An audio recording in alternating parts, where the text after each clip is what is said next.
एक फैसला जिसमें बच गई मुश्तबा खामेनेई की जान। ईरान के नए सुप्रीम लीडर मुश्तबा खामेनेई का एक फैसला जिसने उन्हें बचा दिया। अमेरिकी इजरायली हमले में बाल बाल बचे मुश्तबा खामेनेई आखिर कैसे, चलिए बताते हैं।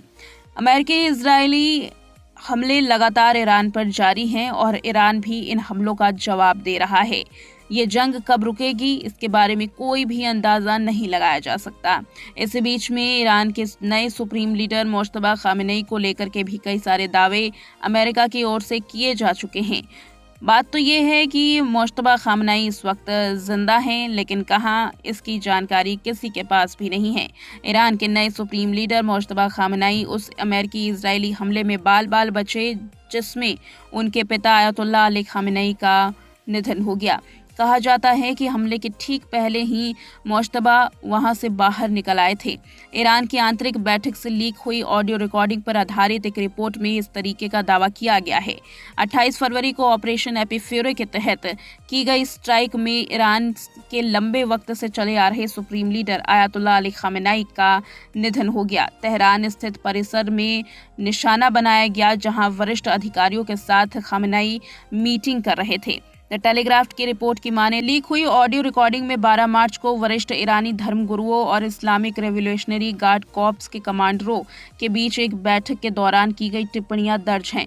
दिवंगत नेता के कार्यकाल में प्रोटोकॉल प्रमुख माजहिर हुसैनी ने कथित तौर पर अधिकारियों को बताया कि कुछ समय पहले मुश्तबा उस बैठक से बाहर निकलकर इमारत के बाहर आए थे और तभी अमेरिकी इजरायली बैलिस्टिक मिसाइलों ने हमला कर दिया। रिकॉर्डिंग में बताया गया कि अल्लाह की यही मर्जी थी कि मुश्तबा किसी काम से आंगन में जाए और फिर लौट आए।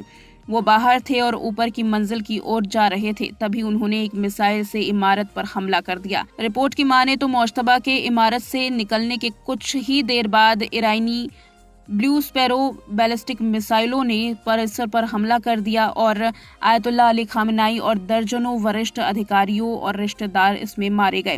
हुसैनी ने कथित तौर पर सभा को बताया कि इस हमले में कम से कम 3 मिसाइलों का इस्तेमाल किया गया। एक मिसाइल कंपाउंड में गिरी तो वहीं बड़े खामेनेई मौजूद थे, जबकि दूसरी मिसाइल ऊपर की मंजिल स्थित मुश्तबा खामेनेई के आवास पर गिरी। तीसरी मिसाइल उनके बहनोई के घर पर गिरी। रिकॉर्डिंग में हमले के विनाशकारी प्रभाव का वर्णन भी किया गया है। हुसैनी ने बताया कि इस हमले में ईरानी सेना के प्रमुख मोहम्मद शिराजी मारे गए और उनका शरीर पूरी तरीके से क्षतिग्रस्त हो गया।